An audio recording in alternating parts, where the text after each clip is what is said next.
नमस्कार दोस्तों, स्वागत है आप सभी का हमारे चैनल भक्ति ज्ञान में। दोस्तों आज मैं आपको मंगलवार व्रत की 3 कथा सुना रहा हूँ। व्यास जी ने कहा, एक बार नैमिषारण्य तीर्थ में 80,000 मुनि एकत्रित होकर प्राणों के ज्ञाता श्री सूर्य जी से पूछने लगे, हे मां मुनि, आपने हमें अनेकों पुराणों की कथाएं सुनाई हैं। अब कृपा करके हमें ऐसा व्रत और कथा बताएं जिसके करने से संतान की प्राप्ति हो तथा मनुष्यों को रोग, शोक, अग्नि, सर्व दुख आदि का भय दूर हो, क्योंकि कलयुग में सभी जीवों की आयु बहुत कम है।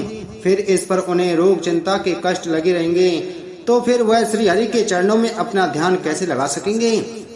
श्री सूर्य जी बोले, हे मुनियों, आपने लोक कल्याण के लिए बहुत ही उत्तम बात पूछी है। एक बार युधिष्ठिर ने भगवान श्री कृष्ण से लोक कल्याण के लिए यही प्रश्न किया था। भगवान श्री कृष्ण और युधिष्ठिर का संवाद तुम्हारे सामने कहता हूँ, ध्यान देकर सुनो। एक समय पांडवों की सभा में श्री कृष्ण जी बैठे हुए थे। तब युधिष्ठिर ने भगवान श्री कृष्ण से प्रश्न किया, हे प्रभु नंदनंदन गोविंद, आपने मेरे लिए अनेकों कथाएं सुनाई हैं। आज आप कृपा करके ऐसा व्रत या कथा सुनाएं जिसके करने से मनुष्य को रोग, चिंता का भय समाप्त हो और उसको पुत्र की प्राप्ति हो। हे प्रभु, बिना पुत्र के जीवन व्यर्थ है। पुत्र के बिना मनुष्य नरकगामी होता है। पुत्र के बिना मनुष्य पितृ ऋण से छुटकारा नहीं पा सकता और न ही उसका पुण्यक नामक नरक से उद्धार हो सकता है। अतः पुत्रदायक व्रत बतलाइए। श्री कृष्ण भगवान बोले, हे राजन, मैं एक प्राचीन इतिहास सुनाता हूँ, आप उसे ध्यान पूर्वक सुनो। कुंडलपुर नामक एक नगर था। उसमें नंदा नामक एक ब्राह्मण रहता था। भगवान की कृपा से उसके पास सब कुछ था, फिर भी वह दुखी था। इसका कारण यह था कि ब्राह्मण की स्त्री सुनंदा की कोई संतान न थी। सुनंदा पतिव्रता थी, भक्ति पूर्वक श्री हनुमान जी की आराधना करती थी। मंगलवार के दिन व्रत करके अंत में भोजन बनाकर हनुमान जी का भोग लगाने के बाद स्वयं भोजन करती थी। एक बार मंगलवार के दिन ब्राह्मणी गृह कार्य की अधिकता के कारण हनुमान जी को भोग न लगा सकी, तो इस पर उसे बहुत दुख हुआ। उसने कुछ भी नहीं खाया और अपने मन में यह प्रण किया कि अब तो अगले मंगलवार को ही हनुमान जी का भोग लगाकर अन्न जल ग्रहण करूंगी। ब्राह्मणी सुनंदा प्रतिदिन भोजन बनाती, श्रद्धा पूर्वक पति को खिलाती, परंतु स्वयं भोजन नहीं करती और मन ही मन श्री हनुमान जी की आराधना करती थी। इसी प्रकार 6 दिन गुजर गए और ब्राह्मणी सुनंदा अपने निश्चय के अनुसार भूखी प्यासी निराहार रही। अगले मंगलवार को ब्राह्मणी सुनंदा प्रातः काल ही बेहोश होकर गिर पड़ी। ब्राह्मणी सुनंदा की इस असीम भक्ति के प्रभाव से श्री हनुमान जी बहुत प्रसन्न हुए और प्रकट होकर बोले, सुनंदा, मैं तेरी भक्ति से बहुत प्रसन्न हूँ, तू उठ और वर मांग। सुनंदा अपने आराध्य देव श्री हनुमान जी को देखकर आनंद की अधिकता से विह्वल हो श्री हनुमान जी के चरणों में गिरकर बोले, हे प्रभु, मेरी कोई संतान नहीं है, कृपा करके मुझे संतान प्राप्ति का आशीर्वाद दें, आपकी अति कृपा होगी। श्री महावीर जी बोले, तेरी इच्छा पूर्ण होगी, तेरे एक कन्या पैदा होगी, उसके अष्टांग प्रतिदिन सोना दिया करेंगे। इस प्रकार कहकर श्री महावीर जी अंतर्ध्यान हो गए। ब्राह्मणी सुनंदा बहुत हर्षित हुई और सभी समाचार अपने पति से कहा। ब्राह्मण देव कन्या का वरदान सुनकर कुछ दुखी हुए, परंतु सोना मिलने की बात सुनी तो बहुत प्रसन्न हुए। विचार किया कि ऐसी कन्या के साथ मेरी निर्धनता भी समाप्त हो जाएगी। श्री हनुमान जी की कृपा से वह ब्राह्मणी गर्भवती हुई और 10वें महीने में उसे बहुत ही सुंदर पुत्री प्राप्त हुई। यह बच्ची अपने पिता के घर में ठीक उसी तरह से बढ़ने लगी जिस प्रकार शुक्ल पक्ष का चंद्रमा बढ़ता है। 10वें दिन ब्राह्मण ने उस बालिका का नामकरण संस्कार कराया। उसके कुल पुरोहित ने उस बालिका का नाम रत्नावली रखा, क्योंकि यह कन्या सोना प्रदान किया करती थी। इस कन्या ने पूर्व जन्म में बड़े ही विधान से मंगल देव का व्रत किया था। रत्नावली का अष्टांग बहुत सा सोना देता था। उस सोने से नंदा ब्राह्मण बहुत ही धनवान हो गया। अब ब्राह्मणी भी बहुत अभिमान करने लगी थी। समय बीतता रहा। अब रत्नावली 10 वर्ष की हो चुकी थी। एक दिन जब नंदा ब्राह्मण बहुत ही प्रसन्नचित्त था, तब सुनंदा ने अपने पति से कहा, मेरी पुत्री रत्नावली विवाह के योग्य हो गई है, अतः आप कोई सुंदर तथा योग्य वर देखकर इसका विवाह कर दें। यह सुन ब्राह्मण बोला, अभी तो रत्नावली बहुत ही छोटी है। तब ब्राह्मणी बोली, शास्त्रों की आज्ञा है कि कन्या 8वें वर्ष में, गौरी 9 वर्ष में, रोहिणी 10वें वर्ष में, कन्या इसके पश्चात रजस्वला हो जाती है। गौरी के दान से पाताल लोक की प्राप्ति होती है, रोहिणी के दान से वैकुंठ लोक की प्राप्ति होती है, कन्या के दान से इंद्रलोक में सुखों की प्राप्ति होती है। अगर हे पतिदेव रजस्वला का दान किया जाता है तो घोर नरक की प्राप्ति होती है। इस पर ब्राह्मण बोला, अभी तो रत्नावली मात्र 10 वर्ष की है और मैंने तो 16-16 साल की कन्याओं की विवाह कराए हैं, अभी जल्दी ही क्या है। तब ब्राह्मणी सुनंदा बोली, आपको तो लोभ अधिक हो गया लगता है। शास्त्रों में कहा गया है कि माता पिता और बड़ा भाई रजस्वला कन्या को देखते ही तो अवश्य ही नरकगामी होते हैं। तब ब्राह्मण बोला, अच्छी बात है, कल मैं अवश्य ही योग्य वर की तलाश में अपना दूध भेजूंगा। दूसरे दिन ब्राह्मण ने अपने दूध को बुलाया और आज्ञा दी कि जैसी सुंदर मेरी कन्या है वैसा ही सुंदर वर उसके लिए तलाश करो। दूध अपने स्वामी की आज्ञा पाकर निकल पड़ा। पंपई नगर में उसने एक बहुत ही सुंदर लड़के को देखा। यह बालक एक ब्राह्मण परिवार का बहुत गुणवान पुत्र था। इसका नाम सोमेश्वर था। दूत ने इस सुंदर व गुणवान ब्राह्मण पुत्र के बारे में अपने स्वामी को पूर्ण विवरण दिया। ब्राह्मण नंदा को भी सोमेश्वर अच्छा लगा और फिर सो मुहूर्त में विधि पूर्वक कन्यादान करके ब्राह्मण ब्राह्मणी संतुष्ट हुए। परंतु ब्राह्मण के मन तो लोभ समाया हुआ था। उसने कन्यादान तो कर दिया था, पर वह बहुत खिन्न भी था। उसने विचार किया कि रत्नावली तो अब चली जाएगी और मुझे इससे जो सोना मिलता था वह अब मिलेगा नहीं। मेरे पास जो धन था कुछ तो इसके विवाह में खर्च हो गया और जो शेष बचा है वह भी कुछ दिनों पश्चात समाप्त हो जाएगा। मैंने तो इसका विवाह करके बहुत बड़ी भूल कर दी है। अब कोई ऐसा उपाय हो कि रत्नावली मेरे घर में ही बनी रहे, अपनी ससुराल न जावे। लोभ रूपी राक्षस ब्राह्मण के मस्तक पर छाता जा रहा था। रात भर अपनी सैया पर बेचैनी से करवटें बदलते बदलते उसने एक बहुत ही क्रूर निर्णय लिया। उसने विचार किया कि जब रत्नावली को लेकर उसका पति सोमेश्वर अपने घर के लिए जाएगा तो वह मार्ग में छिपकर सोमेश्वर का वध कर देगा और अपनी लड़की को अपने घर ले आवेगा, जिससे नियमित रूप से उसे सोना भी मिलता रहेगा और समाज का कोई मनुष्य उसे दोष भी नहीं दे सकेगा।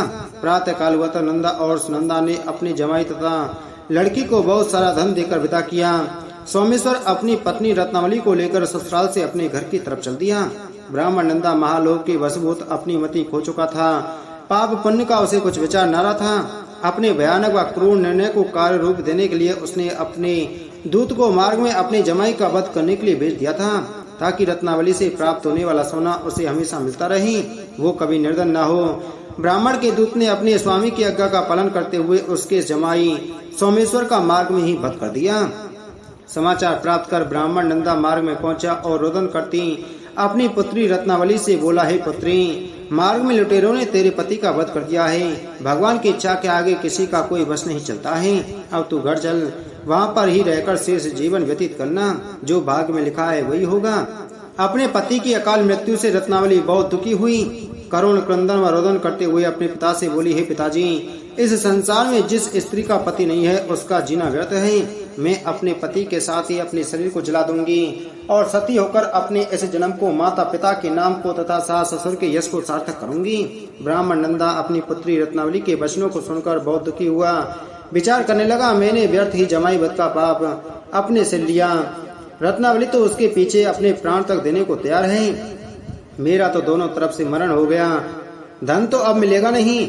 जमाई वध के पाप के फल स्वरूप यम यातना भी भुगतनी पड़ेगी। यह सोचकर वह बहुत खिन्न हुआ। सोमेश्वर की चिता बनाई गई। रत्नावली सती होने की इच्छा से अपने पति का सिर अपनी गोद में रखकर चिता में बैठ गई। जैसे ही सोमेश्वर की चिता को अग्नि लगाई गई वैसे ही प्रसन्न हो मंगल देव वहाँ प्रकट हुए और बोले, हे रत्नावली, मैं तेरी पति भक्ति से बहुत प्रसन्न हूँ, तू वर मांग। रत्नावली ने अपने पति का जीवन दान मांगा। तब मंगल देव बोले, हे रत्नावली, तेरा पति अजर अमर है, यह माँ विद्वान भी होगा और इसके अतिरिक्त तेरी जो इच्छा हो वर मांग। तब रत्नावली बोली, हे ग्रहों के स्वामी, यदि आप मुझ पर प्रसन्न हैं तो मुझे यह वरदान दीजिए कि जो भी मनुष्य मंगलवार के दिन प्रातः काल लाल पुष्प लाल चंदन से पूजा करके आपका स्मरण करे, उसको रोग व्याधि न हो, स्वजनों का कभी वियोग न हो, सर्प अग्नि तथा शत्रुओं का वह न रहे। जो स्त्री मंगलवार का व्रत करे वह कभी विधवा न हो। मंगल देव तथास्तु कहकर अंतर ध्यान हो गए। सोमेश्वर मंगल देव की कृपा से जीवित उठा।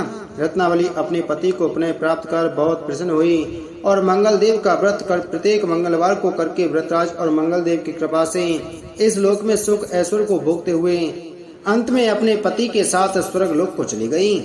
मंगलवार व्रत की दूसरी कथा। एक गांव में एक साहूकार अपने परिवार के साथ रहता था। साहूकार के दो बेटे सीताराम व राधेश्याम थे। सीताराम बड़ा बेटा था। उसकी पत्नी नंदिनी हनुमान जी की बहुत बड़ी भक्त थी। वह हर मंगलवार को हनुमान जी का व्रत रखती थी। साहूकार को यह बात पसंद नहीं थी। वह पूजा पाठ में जरा भी विश्वास नहीं रखता था। अपनी बहू से भी यह सब करने के लिए मना करता रहता था। एक दिन मंगलवार के व्रत के बाद नंदिनी हनुमान जी के मंदिर गई। वहां उसके मन में विचार आया कि हनुमान जी को चूल्हा चढ़ाए। उसने घर आकर यह बात सबको बताई, पर साहूकार ने मना कर दिया। परंतु हनुमान जी को चूल्हा पहनाने के लिए नंदिनी ने अपने बचाए हुए कुछ पैसों से चुपचाप चूल्हा खरीदकर हनुमान जी को चढ़ा दिया। कुछ दिन बाद यह बात साहूकार को पता चल गई। वह गुस्से में घर आया और उसने सीताराम व नंदिनी को खूब डांटा व घर से निकल जाने को कहा। नंदिनी ने माफी मांगी, पर साहूकार नहीं माना और दोनों को घर से निकल दिया। सीताराम व नंदिनी गांव के बाहर एक झोंपड़ी में रहने लगी, परंतु उनके पास कुछ खाने के लिए नहीं था। एक दिन दोनों भूखे सो गईं। अगले दिन नंदिनी का मंगलवार का व्रत था। घर में खाने को कुछ नहीं था, इसलिए सीताराम ने भी व्रत कर लिया। शाम को दोनों हनुमान जी के मंदिर गए। मंदिर में जो प्रसाद मिला उससे उन्होंने व्रत खोला। रात को जब दोनों सो रहे थे तो नंदिनी को हनुमान जी ने सपने में दर्शन दिए और कहा, यहाँ से उत्तर दिशा में एक गांव है, उसमें गंगाराम नाम के एक सेठ जी की बंजर जमीन है, उस पर खेती करो। इतना कहकर हनुमान जी अंतर्ध्यान हो गए।